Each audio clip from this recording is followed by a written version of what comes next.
नमस्कार दोस्तों, कैसे हो आप सभी लोग। आई होप आप सभी ठीक ठाक और कुशल मंगल होंगे। मैं आप सभी का वेलकम करता हूं यूट्यूब चैनल कैप्टन एग्रो पर। गाइस, जैसा कि आप सबको पता है कि काफी टाइम से कैप्टन एग्रो पर क्लासेस नहीं आ रही थी, बट अब आपके वैकेंसी आ गई है एग्रीकल्चर सुपरवाइजर की और आपके सारी की सारी क्लासेस अब स्टार्ट होने वाली है, जिसमें मैं आपको कंप्लीट तैयारी करवाने वाला हूं एग्रीकल्चर सुपरवाइजर की। तो चलिए गाइस, आज का वीडियो स्टार्ट करते हैं। शुरू करने से पहले जो लोग चैनल पर नए हैं, चैनल को सब्सक्राइब जरूर कर ले, पास में जो बेल आइकन है उस पर क्लिक करें ताकि आने वाले सभी वीडियोस के नोटिफिकेशन आपको टाइम टू टाइम मिलते रहे। सबसे पहला आपका एक क्वेश्चन है कि सर वैकेंसी जो है इसका नोटिफिकेशन कब आएगा, क्योंकि एग्जाम डेट इसकी आ चुकी है बट नोटिफिकेशन नहीं आया है। तो नोटिफिकेशन जल्द ही आपका आने वाला है, बट जो भी एग्रीकल्चर सुपरवाइजर में सिलेक्शन लेना चाहते हैं उनको अभी से तैयारी करनी पड़ेगी और अच्छे से तैयारी करनी पड़ेगी, तब जाके उनका सिलेक्शन हो पाएगा। तो आज से हम क्लासेस स्टार्ट करने वाले हैं। सबसे पहले हम थोड़ा सा बेसिक जान लेते हैं। आपके जो एग्रीकल्चर सुपरवाइजर का एग्जाम होता है इसके अंदर टोटल क्वेश्चन आते हैं 100 क्वेश्चन आते हैं, जिनमें से 60 क्वेश्चन आपके एग्रीकल्चर के हैं, जिसमें से भी 20 क्वेश्चन आपके एग्रोनॉमी के हैं, 20 क्वेश्चन आपके हॉर्टिकल्चर के हैं और 20 क्वेश्न आपके एनिमल हस्बेंड्री के हैं। इसके अलावा जो 40 क्वेश्चन बचे हुए हैं, 40 क्वेश्चन में से 25 क्वेश्चन आपके राजस्थान जीके के हैं, जिसके अंदर आपके ज्योग्राफी, कल्चर और हिस्ट्री तीनों हैं। इसके अलावा 15 क्वेश्चन आपके हिंदी के आते हैं। तो यहाँ पर सबसे पहले जो हम तैयारी स्टार्ट करने वाले हैं वो एग्रीकल्चर की करने वाले हैं, और एग्रीकल्चर के अंदर सबसे पहले आज से हम बात करेंगे एनिमल हस्बेंड्री, पशुपालन विज्ञान की, क्योंकि इसका सिलेबस काफी छोटा है और जल्दी से जल्दी हम इसको कवर करने की कोशिश करेंगे। तो चलिए गाइस, आज के वीडियो में हम बिल्कुल बेसिक जानेंगे एनिमल हस्बेंड्री के बारे में। चलिए स्टार्ट करते हैं एनिमल हस्बेंड्री या फिर पशुपालन विज्ञान। एनिमल हस्बेंड्री जिसको कहा जाता है पशुपालन विज्ञान। अगर हम बात करें पशुपालन विज्ञान की, तो पशुपालन विज्ञान के भी टोटल कितने क्वेश्चन आते हैं? 20 क्वेश्चन आते हैं। अब पशुपालन विज्ञान होता क्या है या फिर इसके अंदर क्या क्या आता है, सबसे पहले हम एक थोड़ा सा लेआउट हम समझने वाले हैं, किसमें किस तरीके से क्वेश्चन आते हैं और किस तरीके से मैं आपको इसका पूरा सिलेबस कंप्लीट कवर करवाने वाला हूं। तो देखो, जो पशुपालन विज्ञान है, एनिमल हस्बेंड्री है, इसको कंप्लीट 4 पार्ट में मैं आपको पढ़ाने वाला हूं। 4 पार्ट कौन कौन से हैं, आइए देखते हैं। 4 पार्ट की हम बात करेंगे तो सबसे पहले हम बात करेंगे एलपीएम की। एलपीएम का नाम आप लोगों ने सुना होगा। एलपीएम मतलब है लाइव स्टॉक प्रोडक्शन मैनेजमेंट। इसका मतलब क्या है? लाइव स्टॉक प्रोडक्शन मैनेजमेंट कहने का मतलब है पशुधन प्रबंधन। और इसके बाद हम बात करेंगे वेटरनरी साइंस की। किसकी बात करेंगे? वेटरनरी साइंस की। Veterinary science. इसके बाद हम बात करेंगे वेटरनरी साइंस, थोड़ा सा हम इसको शॉर्ट में लिख देते हैं ताकि हमारे पास उधर जगह बच जाएगी। वेटरनरी साइंस हम पढ़ेंगे सेकंड नंबर पे, और थर्ड नंबर पे हम पढ़ने वाले हैं डेयरी केमिस्ट्री। क्या पढ़ेंगे? डेयरी केमिस्ट्री या फिर डेयरी साइंस। और इसके बाद अगर हम बात करें फोर्थ नंबर पे, तो फोर्थ नंबर पे जितने भी आपके टॉपिक बचे हैं अदर्स, मतलब उनको मैनेजमेंट या प्रबंधन वाले टॉपिक बोल सकते हैं, तो उनको हम पढ़ेंगे मैनेजमेंट में या फिर अदर्स के अंदर। अच्छा, कौन कौन से टॉपिक हैं आज के वीडियो में, ये सारा का सारा मैं आपको कंप्लीट करवाने वाला हूं। देखो, अगर हम बात करें एलपीएम की, लाइव स्टॉक प्रोडक्शन मैनेजमेंट, तो उसके अंदर क्या क्या आता है? तो उसके अंदर आपके सिलेबस में है काऊ है, क्या है? केटल है। इसके अलावा आपके सिलेबस में क्या है? बफेलो है। कौन है? बफेलो है। और आपके एग्रीकल्चर सुपरवाइजर के सिलेबस में गोट नहीं है। तो उसके बाद हम बात करेंगे सिप की, भेड़ की बात करेंगे। इसके बाद हम बात करेंगे केमल की बात करेंगे, ऊंट की बात करेंगे। तो ये चारों के चारों जो एनिमल हैं आपके सिलेबस में दे रखे हैं। एक तो गाय हैं, भैंस हैं, भेड़ हैं, बकरी हैं, और थोड़ा सा बेसिक मैं आपको, जैसे कि मुर्गी पालन है, इसके अलावा आपके सुअर पालन है, इनके बारे में भी जानकारी मैं आपको इसमें दे दूंगा। तो उसके अलावा अगर आप चाहो तो यहाँ पर मुर्गी पालन भी ऐड कर सकते हो। मुर्गी पालन, क्योंकि जो जेट वाले स्टूडेंट हैं या फिर जो आईसीआर की तैयारी कर रहे हैं या किसी और एग्जाम की तैयारी कर रहे हैं, उनका भी कवर हो जाएगा। तो एलपीएम के अंदर जो हम पढ़ेंगे, क्या पढ़ेंगे? सबसे पहले हम केटल पढ़ेंगे, मतलब गाय के बारे में जितनी भी जानकारी है वो सारी की सारी जानेंगे। इसके अलावा बफेलो है, सिप है, केमल है, मुर्गी पालन है। आइए बात करते हैं वेटरनरी साइंस में हम क्या पढ़ने वाले हैं। तो देखो, इसके अंदर सबसे पहले हम पढ़ेंगे पशु स्वास्थ्य। क्या पढ़ेंगे? पशु स्वास्थ्य के बारे में हम जानेंगे। इसके अलावा हम देखेंगे रोगी पशु के बारे में, हम देखेंगे रोगी पशु क्या होता है। इसके अलावा हम देखेंगे इसके अंदर पशुओं के रोग, क्या देखेंगे, पशुओं के रोग या फिर जो जितने भी रोग हैं, रोगों का वर्गीकरण हम देखने वाले हैं। रोगों का वर्गीकरण, रोगों का वर्गीकरण। इसके अलावा जब पशुओं के अंदर रोग होंगे तो उनका उपचार भी हम करेंगे। उपचार किससे करेंगे, तो औषधियों से हम करेंगे। किससे करेंगे, औषधियां हम पढ़ने वाले हैं। औषधियां एवं उपचार हम पढ़ेंगे। ये आपका सिलेबस में आपको भी नोट करवा रहा हूं, जो आपका एनिमल हस्बेंड्री का है। और जैसे कि आपके पशु प्रजनन है, मतलब जो एनिमल ब्रीडिंग है, जिसके अंदर AI हम पढ़ेंगे, आर्टिफिशियल इंसेमिनेशन, तो पशु प्रजनन भी हम इसी के अंदर पढ़ेंगे।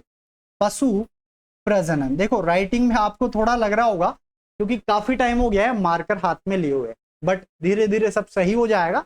बस आप समझते हुए चले और जो मैं बोल रहा हूं इसको नोट करते हुए चले।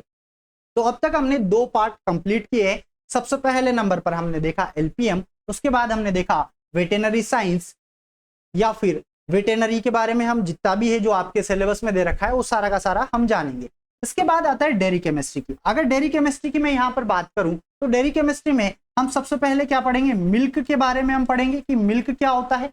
और फिर इसके बाद हम पढ़ेंगे मिल्क से बनने वाले प्रोडक्ट, मतलब दुग्ध उत्पाद हम देखेंगे। अब जैसे कि दुग्ध उत्पाद कौन कौन से हैं, तो आपने नाम सुना होगा, जैसे कि घी है, इसके अलावा आपके खोवा है, खोवा, इसके अलावा आपके पनीर है, खोवा है, घी है, पनीर है, और इसके अलावा आपकी क्या है, क्रीम है। और क्रीम है तो क्रीम के साथ ही इसकी विधियां भी हम पढ़ने वाले हैं, क्रीम निकालने की विधियां हैं। और भी कई सारी चीजें हैं जो मैं आपको नोट करवा देता हूं, जैसे कि खीस है, मक्खन है, खीस खीस खीस से भी क्वेश्चन आपका आया हुआ है। इसके अलावा मक्खन हम पढ़ेंगे, मतलब कहने का मतलब है डेयरी से रिलेटेड है सारा का सारा। इसके अलावा जो दुग्धशाला होती है उसके अंदर आपने देखे होंगे कि बर्तन वगैरह होते हैं, तो बर्तनों की साफ सफाई, जो उपकरण होते हैं, जो यंत्र होते हैं, उन सब की साफ सफाई हम पढ़ने वाले हैं। तो यहां पर हम पढ़ेंगे पशुशाला, पशुशाला में उपकरणों व बर्तनों की साफ सफाई। ये आपके मेजर टॉपिक है जो मैं आपको नोट करवा रहा हूं। इनके अलावा अगर कोई टॉपिक आपका छूट जाता है तो आप मुझे कमेंट में बता दीजिए, जब हम पढ़ेंगे तो बिल्कुल सारा ही हम कवर करते हुए चलेंगे। इसके अलावा हम बात करते हैं अदर में क्या पढ़ेंगे, तो अदर में हम पढ़ेंगे जैसे कि पशु प्रबंधन हो गया, आपका पशु प्रबंधन हो गया। इसके अलावा आवास प्रबंधन हो गया, आवास प्रबंधन हो गया। इसके अलावा पशुओं की उम्र ज्ञात करना, क्या पढ़ेंगे हम, उम्र ज्ञात करना, आप पूरा नोट कर लेना, उम्र ज्ञात करना हम पढ़ेंगे। इसके अलावा वजन ज्ञात करना हम पढ़ेंगे, वजन ज्ञात करना। और भी जो टॉपिक है आपके, जैसे कि हमारे पास यहां पर आता है पशुओं को चिन्हित करना, क्या करना, पशुओं को चिन्हित करना, पशुओं का बंधियाकरण करना, बंधियाकरण करना। इसके अलावा आपके टॉपिक है जैसे कि सींग रोधन है, क्या है, सींग रोधन। और आपके हैं एक जैव अपशिष्ट, क्या है, जैव अपशिष्ट।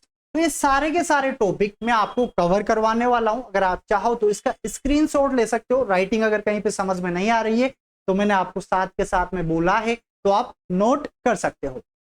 तो ये है आपके पूरे एनिमल हस्बेंड्री का सिलेबस। और यहां से टोटल कितने क्वेश्चन आने वाले हैं, तो आपके 20 क्वेश्चन आएंगे। कितने क्वेश्चन आएंगे, 20 क्वेश्चन आएंगे। अब 20 क्वेश्चन कहां से आएंगे, किन किन टॉपिक में से आएंगे, LPM में से कितने आते हैं, वेटरनरी साइंस में से कितने कितने आते हैं, डेयरी केमिस्ट्री में कितने आते हैं, और जो इधर अदर टॉपिक या जो मैनेजमेंट वाले जो टॉपिक मैंने लिखे हैं इनमें से कितने क्वेश्चन आते हैं, ये सारा का सारा मैं आपको आगे आने वाले वीडियोस में बताऊंगा। अभी फिलहाल हम आगे बढ़ते हैं।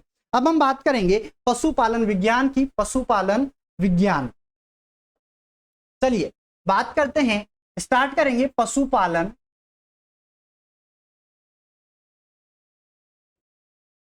पशुपालन विज्ञान या फिर एनिमल हस्बेंड्री। सबसे पहले हमारा समझना यह जरूरी है कि एनिमल हस्बेंड्री क्या होता है या पशुपालन विज्ञान क्या होता है। देखो स्टार्टिंग से, जब से चैनल अपना स्टार्ट हुआ है तब से एक ही मकसद रखा है कि बिल्कुल बेसिक से मैं आपको पढ़ाऊं, बिल्कुल बेसिक से ऐसा हम पढ़े कि साथ में आपको याद हो जाए। तो बिल्कुल बेसिक से हम स्टार्ट करने वाले हैं। अगर हम बात करें पशुपालन विज्ञान की, जिसको हम क्या बोलते हैं, एनिमल हस्बेंड्री। तो एनिमल हस्बेंड्री आपका दो वर्ड से मिलकर बना हुआ है। दो वर्ड कौन कौन से, आओ देखते हैं। पहला वर्ड आपके पास आता है एनिमल, मतलब एनिमल हस्बेंड्री होती क्या है, इसको कैसे डिफाइन करेंगे। और दूसरा आपके पास क्या आता है, हस्बेंड्री आता है। क्या आता है, हस्बेंड्री। आओ समझते हैं। अगर यहां पर हम बात करें एनिमल हस्बेंड्री की या फिर जो पशुपालन विज्ञान है, इसका मीनिंग क्या होता है। तो देखो, एनिमल की अगर हम बात करें तो कौन से एनिमल, भाई इस धरती पर तो कई सारे एनिमल हैं, लेकिन कौन से एनिमल की हम बात करेंगे, तो ऐसे एनिमल जो किसान के लिए या हमारे लिए आर्थिक उद्देश्य से इंपॉर्टेंट या महत्वपूर्ण होंगे, उन एनिमल के बारे में हम स्टडी करने वाले हैं। अब कौन कौन से एनिमल हैं, तो उदाहरण के लिए जैसे कि आप लिख सकते हो यहाँ पर, क्या है, गाय है आपके पास। गाय को कौन पालता है, किसान। इसके अलावा भैंस है, इसके अलावा बकरी है, इसके अलावा क्या है, भेड़ है, वह ऊंट है आदि। तो ये आर्थिक उद्देश्य से हमारे लिए इंपॉर्टेंट है। तो इन जानवरों को हम पढ़ेंगे यहाँ पर। और हस्बेंड्री, चलिए हस्बेंड्री पे हम बात करते हैं। हस्बैंड नाम आप सबने सुना होगा। हस्बैंड क्या होता है, हस्बैंड को कैसे आप डिफाइन करोगे। पति क्या होता है, मतलब हस्बैंड वो होता है जो अपनी पत्नी की क्या करता है, देख रेख करता है या केयर करता है, या जो उसकी देखभाल करता है, उसको कहा गया है हस्बैंड। तो यहाँ पर जो हस्बेंड्री वर्ड है, ये कहां से लिया गया है, हस्बैंड से। और इसका जो मीनिंग है मैंने आपको बता दिया। क्या होता है इसका मीनिंग, इसका मीनिंग होता है देखभाल करना। क्या करना, देखभाल करना या फिर देख रेख करना। अब देख रेख में क्या क्या करेंगे, जैसे कि ये क्या क्या पोषण लेती हैं, पोषण है इनका, क्या है, प्रजनन है, और भी कई सारी चीजें हैं। इन सबको, कहने का मतलब है यहां पर किसकी देखभाल करना, इन जानवरों की देखभाल करना। इसी को क्या बोला गया है, एनिमल हस्बेंड्री या पशुपालन विज्ञान बोला गया है। अगर हम बात करें कि इसको कैसे परिभाषित करेंगे, तो कृषि विज्ञान की वह शाखा जिसके अंदर आर्थिक रूप से जो महत्वपूर्ण पशु हैं उनका अध्ययन करना, उनकी देखरेख करना, उनके बारे में जानना, उनका प्रजनन करवाना, इन सबको मिलाकर सम्मिलित रूप से क्या बोला गया है, पशुपालन विज्ञान बोला गया है। और पशुपालन विज्ञान का जो आपके एग्रीकल्चर सुपरवाइजर का सिलेबस है, अभी जस्ट थोड़ी देर पहले मैंने आपको बताया है। चलिए आगे बढ़ते हैं। अब यहां पर हम बात करेंगे किसानों के लिए किस तरीके से ये महत्वपूर्ण है, किसानों के लिए किस तरीके से, मतलब कृषि में क्या रोल है इनका। पशुपालन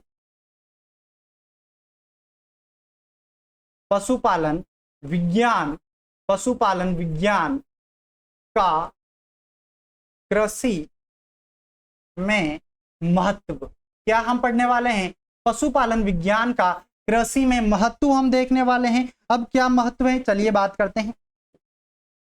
देखो, आपने देखा होगा कि प्राचीन काल से, ऐसा नहीं है कि आज से ही हम जानवरों को काम में ले रहे हैं, ऐसा नहीं है। पशुपालन विज्ञान काफी समय से हम करते हुए आ रहे हैं। जैसा कि आप सबको पता होगा कि इंसान ने सबसे पहले किसको पाला था, कुत्ता पालन किया था। वो सारी की सारी जानकारी भी मैं आपको आगे बताऊंगा, बट अभी यहाँ पर हम महत्व देख लेते हैं। तो महत्व में सबसे पहला जो महत्व आपको याद होना चाहिए वो क्या होना चाहिए, खेती में। किसमें, खेती में। अब खेती में किस तरीके से, भाई कृषि क्रियाओं में कैसे हम काम लेते हैं। चलिए स्टार्टिंग से स्टार्ट करते हैं। जैसे कि जुताई में, जब किसान जुताई करता है तब भी पशुओं की हेल्प लेता है। आपने देखा होगा जो भैंसे होते हैं या इसके अलावा जो बैल होते हैं, इनसे क्या चलाया जाता है, हल चलाया जाता है। तो जुताई के अंदर भी पशुओं को काम में लिया जाता है। इसके अलावा हम बात करें जुताई के अलावा, तो जुताई के अलावा बुआई में भी काम में लिया जाता है। किस में काम में लिया जाता है, बैलों को और भैंसों को किस में काम में लिया जाता है, बुआई में काम लिया जाता है। इसके अलावा सिंचाई में भी काम लिया जाता है। किस में काम में लिया जाता है, सिंचाई में। अब आप कहोगे कि सर सिंचाई में पशुओं को किस तरीके से काम में लिया जाता है, तो आपने देखा होगा प्राचीन समय में जो सिंचाई के साधन थे वो क्या थे, जैसे कि रहट है, आपके ढेकली है। रहट में क्या होता है कि एक बैल क्या करता है, घूमता रहता है, उसकी वजह से जो चक्री है वो ऊपर आती है और बाल्टियां जो है घूमने लगती है। किसकी वजह से, उस पशु की वजह से। तो पानी की सिंचाई, मतलब खेतों में जो पानी हम पिलाते हैं, सिंचाई में भी काम में लिया जाता था। इसके अलावा गहाई में काम लिया जाता है। किसमें, गहाई में काम लिया जाता है। इसके अलावा जो निराई और गुड़ाई हम करते हैं, निराई गुड़ाई में काम लिया जाता है। निराई गुड़ाई में काम लिया जाता है। इसके अलावा एग्रीकल्चर की कई सारी क्रियाएं हैं जिनमें पशुओं को काम में लिया जाता है। इसके अलावा पशुओं से हमें दूध की प्राप्ति होती है, जो सारा का सारा डेयरी केमिस्ट्री में हम कवर करने वाले हैं। इसके अलावा देखो बोझा ढोने के लिए भी इनको काम में लिया जाता है। बैलगाड़ी आपने देखी होगी, जिसको आगे से भगवान ने बनाया और पीछे से इंसान ने बनाया है। इसके अलावा जो इनका चमड़ा है, इनके जो सींग हैं, मतलब हर एक प्रोडक्ट इनका इंसानों के काम में आता है। तो कृषि में कहीं सारा महत्वपूर्ण रोल है किसका? पशुपालन विज्ञान का, एनिमल हस्बेंड्री का। तो इसमें ज्यादा कुछ है नहीं, जो बेसिक बेसिक है वो मैंने आपको बता दिया है। चलिए आगे बात करते हैं कि किस तरीके से इनकी स्टार्टिंग हुई है। अगर हम बात करें, आपसे इसका इतिहास पूछा जाता है, कृषि और पशुपालन से संबंधित इतिहास की हम बात करेंगे। History of agriculture and animal husbandry. अब यहां पर जो हिस्ट्री में आपको बताने वाला हूं वो किसकी बताऊंगा? मोटे मोटे तौर पर हम बात करेंगे यहां पर किसकी? एनिमल हस्बेंड्री की, क्योंकि हमने जो सब्जेक्ट स्टार्ट किया है वो कौन सा स्टार्ट किया है? एनिमल हस्बेंड्री स्टार्ट किया है। तो एक तरफ तो हम लिखेंगे समय और एक तरफ हम लिखेंगे घटनाएं, ठीक है। इस तरीके से आप इसको समझ सकते हो। यहां पर समय और एक तरफ हम लिखेंगे घटनाएं,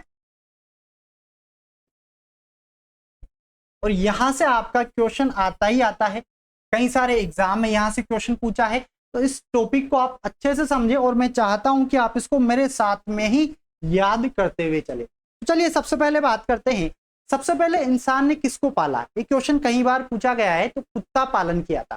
कुत्ता पालन क्यों किया था? तो भाई शिकार करने के लिए। आपने देखा होगा कि पहले इंसान फसलें तो उगाता नहीं था, क्या करता था, क्या खाता था? तो मांस खाता था।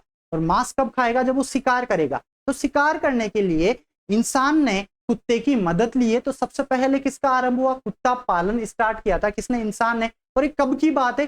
करीबन 10,000 ईसा पूर्व की बात है। कब की बात है? 10,000 ईसा पूर्व की बात है। तो इसको हम नोट नहीं करेंगे, हम डायरेक्ट बात करेंगे हमारे कृषि के ऊपर। देखो अगर हम बात करें 8,700 ईसा पूर्व की, कब की बात करें? 8,700 ईसा पूर्व की बात करें तो सबसे पहले क्या स्टार्ट हुआ था? भेड़ पालन स्टार्ट हुआ था। क्या स्टार्ट हुआ था? भेड़ पालन शुरू कर दिया था। किसने? मानव ने। कब की घटना है? तो याद रखोगे 8,700 ईसा पूर्व। इसके अलावा यहां पर आप चाहो तो पालन आप लिख सकते हो या स्टार्टिंग आप लिख सकते हो कि किसका पालन किया है, किसकी खेती की है। यहां पर कुछ खेती भी मैं आपको नोट करवाने वाला हूं, कुछ फसलें। इसके अलावा चलिए आगे बढ़ते हैं। 7,700 ईसा पूर्व की अगर हम बात करें, किसकी बात करें? 7,700 ईसा पूर्व। तो जो किसान है या जो मानव है, आदि मानव, उसने बकरी पालन स्टार्ट कर दिया था। क्या कर दिया था? बकरी पालन स्टार्ट कर दिया था।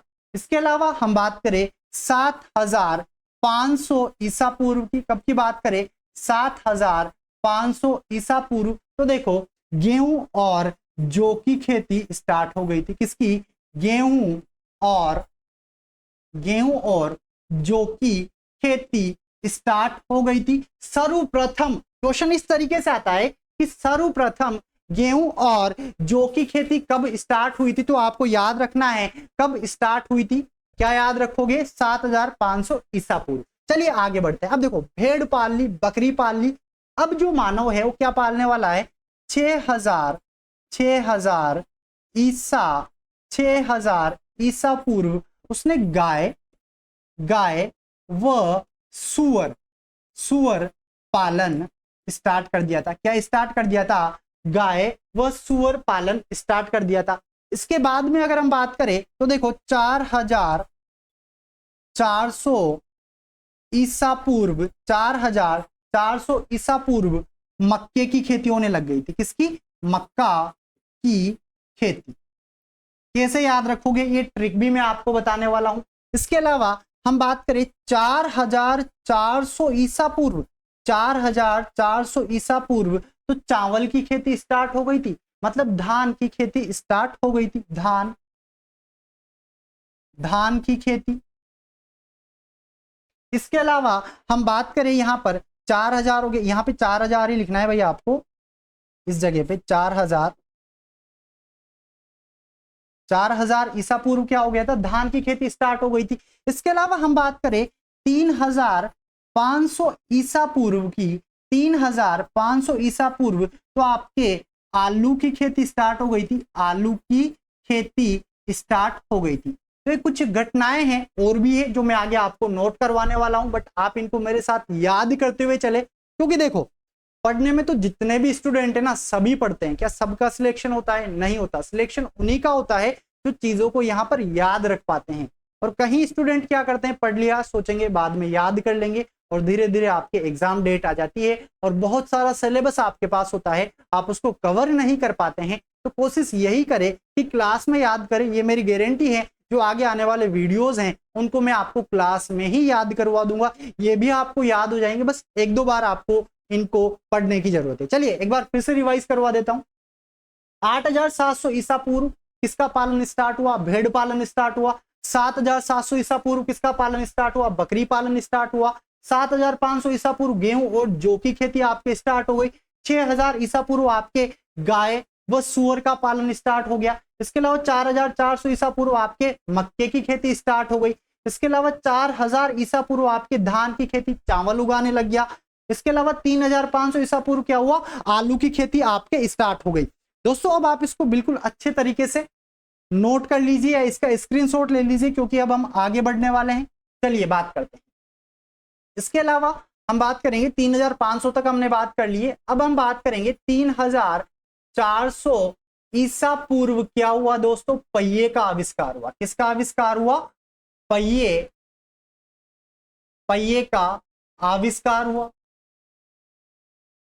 कब हुआ था ये? 3400 ईसा पूर्व। इसके अलावा हम बात करें 3000 ईसा पूर्व की, 3000, भाई देखो कई सारी घटनाएं तो सारी की सारी नोट करवा देता हूं, क्योंकि कोई सी भी घटना आपसे पूछी जा सकती है।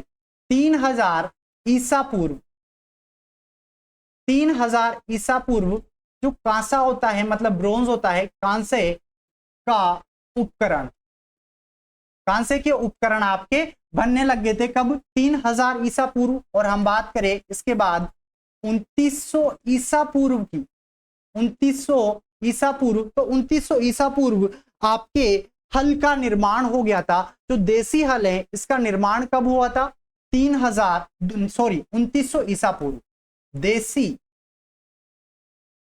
देसी हल का निर्माण। और एक क्वेश्चन आपसे पहले भी पूछा गया है, तो ये कब हुआ था? आपके 2900 ईसा पूर्व हुआ था। इसके बाद हम बात करें 2700 ईसा पूर्व, 2700 ईसा पूर्व, तो 2700 ईसा पूर्व आपके क्या हुआ था? 2700 ईसा पूर्व चीन के अंदर सिल्क कीट पालन का शुरुआत हो चुकी थी। ये क्वेश्चन कई बार पूछा गया है कि सबसे पहले जो रेशम कीट पालन है ये कहां से स्टार्ट हुआ है? तो चीन से स्टार्ट हुआ है। लेसिफर लेका इसका साइंटिफिक नेम आपको याद रखना है। वैसे तो जब आगे हम पढ़ेंगे तो मैं आपको सारा का सारा बताने वाला हूं।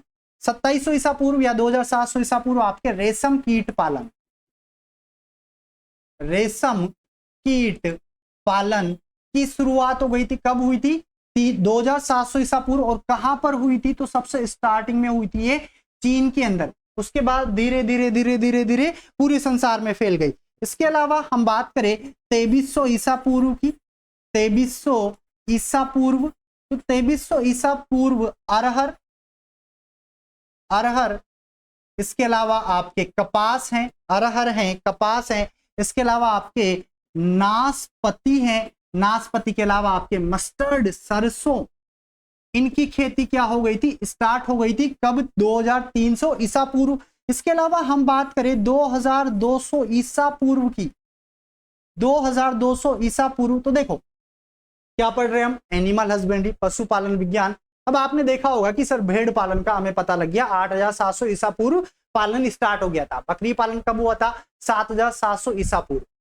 अब हम बात करेंगे यहां पर भैंस की, हाथी की, मुर्गी पालन की। तो मुर्गी पालन, भैंस पालन और हाथी का पालन कब स्टार्ट हुआ? 2200 ईसा पूर्व। यहां पर नोट करोगे मेरे साथ में, मुर्गी पालन, भैंस पालन, भैंस व हाथी पालन स्टार्ट कब हुआ था? तो आप याद रखोगे 2200 ईसा पूर्व हुआ था। इसके अलावा 1800 ईस्वी में,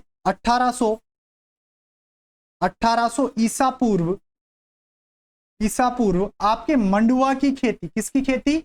मंडुआ की खेती स्टार्ट हो चुकी थी। कब? 1800 ईसा पूर्व। इसके अलावा 1725 में 1725 ईसा पूर्व में आपके ज्वार की खेती स्टार्ट हो गई थी। ज्वार की खेती कब हुई थी? 1725 ईसा पूर्व में। इसके अलावा 1500 ईसा पूर्व में आपके क्या हो गया था? गन्ने की खेती स्टार्ट हो गई थी। और आपको याद होगा कि गन्ना सर्वाधिक पानी चाहने वाली फसल है, तो इसी समय कुओं के द्वारा सिंचाई भी स्टार्ट हो गई थी। ये इस तरीके से आप याद रखोगे। कैसे याद रखोगे? गन्ने की जो शुरुआत हुई है कब हुई है? ये आपकी हुई है 1500 ईसा पूर्व। 1500 ईसा पूर्व क्या कर दिया था? किसकी खेती? गन्ना की खेती। गन्ना की खेती सेकेरम ऑफिसिनेरम। और इसी समय क्या हुआ था? कुओं से सिंचाई स्टार्ट हो गई थी। किससे? कुओं से सिंचाई स्टार्ट हो गई थी। ये कब की बात है? तो 1500 ईसा पूर्व की बात है। और आप गन्ने से याद रखोगे सिंचाई को, ठीक है ना? सिंचाई का मतलब कुओं से सिंचाई कब स्टार्ट हुई, शुरुआत कब हुई, तो आपको याद होना चाहिए 1500 ईसा पूर्व। इसके अलावा हम बात करें 1400 ईसा पूर्व की, तो 1400 ईसा पूर्व आपके लोहे का आविष्कार हो गया था। 1400 ईसा पूर्व, 1400 ईसा पूर्व किसका? लोहे का आविष्कार आपको हो गया था। लोहे का आविष्कार, ये 1400 ईसा पूर्व की बात हो गई। इसके अलावा हम बात करें इसकी 15वीं शताब्दी में, अब हम आ जाते हैं 15वीं शताब्दी। और 15वीं शताब्दी के अंदर आपके कई सारी चीजें स्टार्ट हो गई थी, जैसे कि नारंगी, बैंगन और टमाटर, इनकी खेती कब स्टार्ट हुई है? तो 1500 ईसा पूर्व। नारंगी है। इसके अलावा आपके बैंगन है, सोलेनम मेलोंजेना। इनके सबके साइंटिफिक नेम मैं आपको याद करवा दूंगा, ठीक है ना? ऑटोमेटिक याद हो जाएंगे। नारंगी, बैंगन और टमाटर, इनकी खेती कब स्टार्ट हुई थी? तो आप याद रखोगे 15वीं शताब्दी में हो गई थी। इसके अलावा हम बात करें 16वीं शताब्दी। 16वीं शताब्दी, और 16वीं शताब्दी में तो कई सारी फसलें हैं जिनकी शुरुआत हो चुकी थी। जैसे कि कौन कौन सी फसलें हैं? शकरकंद है। क्या है? शकरकंद, शकरकंद हो गया आपके। इसके अलावा आपके तंबाकू है, मिर्च है, काशी फल है। तंबाकू, मिर्च, काशी फल है। इसके अलावा पपीता है, मूंगफली है। पपीता, मूंगफली। और इसके अलावा सुपारी का नाम आपने सुना होगा, सुपारी। इन सब की खेती कब स्टार्ट हुई थी? तो 16वीं शताब्दी में स्टार्ट हो गई थी। इसके अलावा रबड़ है, अनानस है, इन सब की खेती भी कब स्टार्ट हुई है? तो 16वीं शताब्दी में हुई है। तो ये आपके कुछ इतिहास था, और यहां से क्वेश्चन आने की संभावना रहती है। अब किस किस को ज्यादा आपको याद रखना है, तो चलिए एक बार मैं आपको रिवाइज करवा देता हूं जो भी हमने पढ़ा है। जो भी स्टार्टिंग से हम रिवीजन एक बार कर लेते हैं। हाँ, यहां से हम बात करेंगे। हम बात कर रहे थे एनिमल हस्बेंड्री की। तो एनिमल हस्बेंड्री का जो सिलेबस है, इसको मैं 4 टुकड़ों में मैं आपको पढ़ाने वाला हूं। 4 पार्ट कौन कौन से? तो सबसे पहले हम बात करेंगे किसकी? एलपीएम की हम बात करने वाले हैं। किसकी बात करने वाले हैं? एलपीएम। एलपीएम क्या होता है? Live stock production management. कहने का मतलब है पशुधन प्रबंधन क्या होता है, सब बताऊंगा डिटेल में। इसमें क्या क्या हम पढ़ेंगे, अभी इतना ही मैंने आपको बताया है। तो गाय पढ़ेंगे, गाय भी 2 प्रकार की होती है, सब कुछ हम इसमें पढ़ने वाले हैं। बफेलो हम पढ़ेंगे, सिप हम इसमें पढ़ेंगे, केमल पढ़ेंगे, मुर्गी पालन पढ़ेंगे, और जो जेट वाले स्टूडेंट हैं उनके लिए बकरी पालन भी मैं इसी के अंदर पढ़ा दूंगा। इसके अलावा हम बात करें वेटरनरी साइंस की, तो वेटरनरी साइंस के अंदर हम क्या पढ़ेंगे? पशु रोग हम पढ़ने वाले हैं। पशु रोग हम पढ़ेंगे,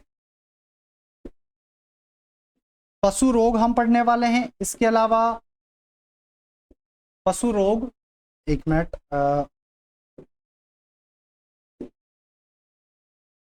पशु रोग हम पढ़ेंगे। पशु रोग हो गए हमारे पास। इसके अलावा हमारे पास हो गए रोगी पशु हो गए, ठीक है, और पशुओं के रोग हो गए। पशुओं के रोगों का वर्गीकरण हो गया है।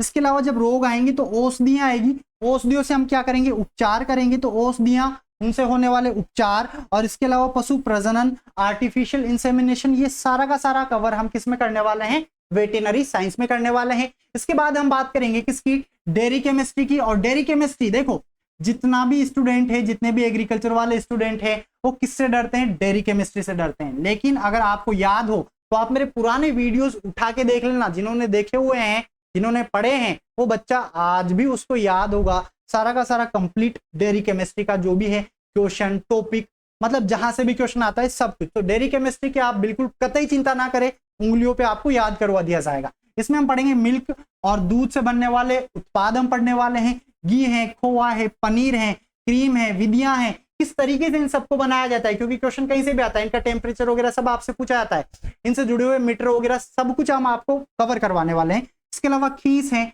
मक्खन है, पशुपालन में उपकरण और बर्तनों की साफ सफाई के बारे में हम यहाँ पर पढ़ने वाले हैं, मतलब क्या क्या काम में लिया जाता है, कौन कौन से केमिकल हैं जिनको काम में लेते हैं। इसके अलावा अदर या मैनेजमेंट आप इसको बोल सकते हो, तो इसके अंदर हम पशुओं का प्रबंधन हम पढ़ेंगे, आवास प्रबंधन हम पढ़ेंगे कि किस तरीके से कितना स्थान एक पशु को चाहिए। इसके अलावा पशुओं की उम्र ज्ञात करना कि किस तरीके से पशुओं की उम्र ज्ञात की जाती है, और यहां से तो हर बार क्वेश्चन आता ही आता है आपका एग्रीकल्चर सुपरवाइजर के अंदर। इसके अलावा उनका वजन ज्ञात करना हम देखने वाले हैं, पशुओं को चिन्हित करना, किस तरीके से उनपे चिन्ह लगाए जाते हैं, कौन कौन सी विधियां होती है बंधियाकरण कास्ट्रेशन की, कौन कौन सी विधियां होती है। इसके अलावा सींग रोधन हम पढ़ेंगे और जैव अपशिष्ट हम पढ़ेंगे। तो ये सारा का सारा एनिमल हस्बेंड्री का आपका सिलेबस है। और कितने क्वेश्चन कवर करने वाले हैं हम यहाँ से, 20 क्वेश्चन, और आपका एक भी क्वेश्चन बाहर नहीं जाएगा, बस आपको कंप्लीट वीडियोस को अच्छे से देखना है।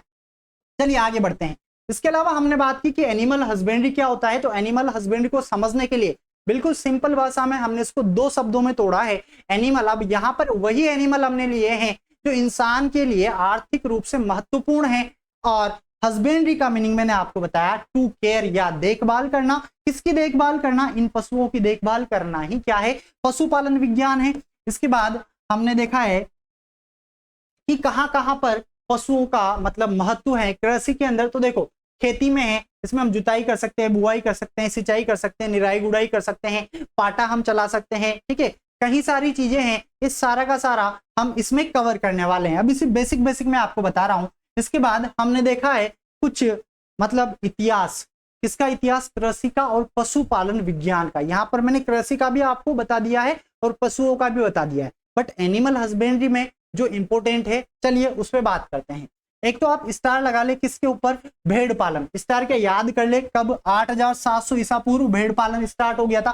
बकरी पालन 7700 ईसा पूर्व हुआ है। 7500 ईसा पूर्व गेहूं और जौ की खेती स्टार्ट हो गई थी। इसके अलावा अब जैसे कि यहाँ पर हम बात करें 6000 ईसा पूर्व, तो गाय और सुअर पालन स्टार्ट हो गया था। अब यहाँ पर हमारे पास आता है एक तो मक्का की खेती, धान की खेती और आलू की खेती। ये कब कब स्टार्ट हुई, मक्का की 4400 ईसा पूर्व, धान की 4000 और 3500 ईसा पूर्व आलू की खेती। इनको कैसे याद रख सकते हो, तो इन तीनों को आप याद रख सकते हो किससे, MRP का नाम आपने सुना होगा। तो इस MRP को आपको कुछ इस तरीके से याद रखना है, मतलब यहाँ पर मक्का, ठीक है, मेज 4400 ईसा पूर्व, यहाँ पर आर राइस 4000 ईसा पूर्व, पी मतलब पोटैटो कब 3500 ईसा पूर्व, और अगर जस्ट इसके नीचे आओगे मतलब 3400 ईसा पूर्व की अगर हम बात करें तो यहां पर आपके पहिए का आविष्कार हो गया था। किसका आविष्कार हो गया था, पहिए का।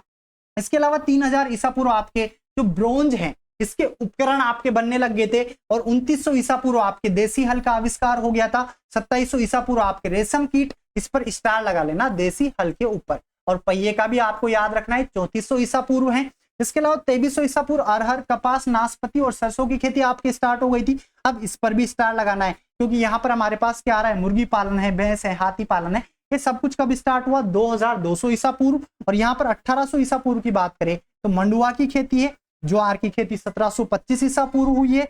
1500 ईसा पूर्व में गन्ने की खेती हुई है, और कुओं के द्वारा सिंचाई भी स्टार्ट हो गई थी। इसके अलावा हम बात करें 1400 ईसा पूर्व, तो लोहे का आविष्कार हो चुका था।